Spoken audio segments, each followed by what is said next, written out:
కొద్దిగా ఎండు కొబ్బరి, వెల్లుల్లి, గ్రీన్ చిల్లీ 4 తీసుకున్నానండి. 1 ఆనియన్. ఇదంతా కోర్సుగా గ్రైండ్ చేసుకుందాం అండి. వాటర్ ఏమొద్దు, జస్ట్ ఒక రౌండ్ తిప్పుదాం అంతే. చూడండి ఇలా కచ్చాపచ్చాగా అయింది కదా. ఇప్పుడు ఇదొక కప్లో తీసుకుందాం. ఒక కడాయి పెట్టుకునేసి అందులో 2 స్పూన్ల ఆయిల్ వేసుకుందాం అండి.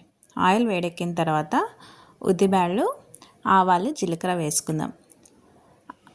ఉద్దిబ్యాళ్ళు బాగా వేగిన తర్వాత ఇదంతా బాగా వేగిన తర్వాత మనం ఇందాక మిక్సీ పెట్టుకున్నాం కదా, ఆ పేస్ట్ వేసుకుందాం అండి. ఆనియన్ ఇందులోనే వేసుకున్నాం కదా, మళ్ళీ మనకు పోపుకి ఏం అవసరం లేదు. ఇదంతా బాగా ఫ్రై చేసుకుందాం అండి. అలాగే కొద్దిగా కరివేపాకు వేసుకుందాం. ఇలా వేసుకునేసి పచ్చివాసన పోయేదాకా బాగా ఫ్రై చేసుకుందాం అండి. ఆయిల్ కూడా కొద్దిగానే పడుతుంది, అసలు ఎక్కువ అవసరం కూడా లేదు.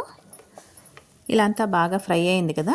ఇప్పుడు 1/2 స్పూన్ పసుపు, రుచికి సరిపడా సాల్ట్, 1 స్పూన్ ధనియా పౌడర్, ఇదంతా వేసుకునేసి ఒకసారి అంతా బాగా ఫ్రై చేసుకుందాం అండి. చూడండి ఇలా అంతా బాగా ఫ్రై అయింది కదా. ఇప్పుడు ఉడికించుకున్న గోరుచిక్కుడు వేసుకుందాం అండి. ఇది కుక్కర్లో ఒక విజిల్ వేసినాను, కొద్దిగానే వాటర్ వేసుకొని. ఆ వాటర్ అంతా మనం గోరుచిక్కుడులోనే ఫ్రై చేసేసినానండి. వాటర్ కూడా ఏది పారాయలేదు, అందులో విటమిన్స్ అన్నీ ఇందులోనే ఉన్నాయి. ఇలా అంతా బాగా గోరుచిక్కుడికి మసాలా అంతా బాగా పట్టేలాగా ఒకసారి అంతా బాగా ఫ్రై చేసుకునేసి ఒక 2 నిమిషాలు మూత పెట్టి మగ్గించుకుందామండి. ఇలా సింపుల్గా చేసి చూడండి, చాలా బాగుంటుంది. ఇప్పుడు ఒక 2 నిమిషాలు మగ్గించుకుందాం.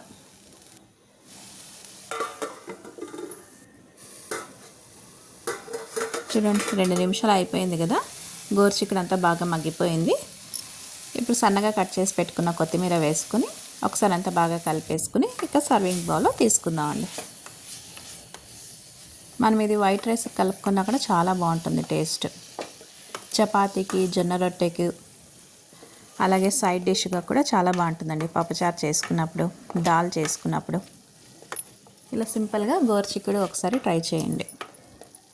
అలాగే పెరుగు అన్నం కంటే బెస్ట్ కాంబినేషన్ అండి ఈ గోరుచిక్కుడు ఫ్రై. చూడండి టేస్టీ హెల్తీ గోరుచిక్కుడు ఫ్రై అయితే రెడీ అయిపోయింది. మీకు ఈ వీడియో లైక్ అయితే లైక్ చేయండి, షేర్ చేయండి, కామెంట్స్ చేయండి. Thank you.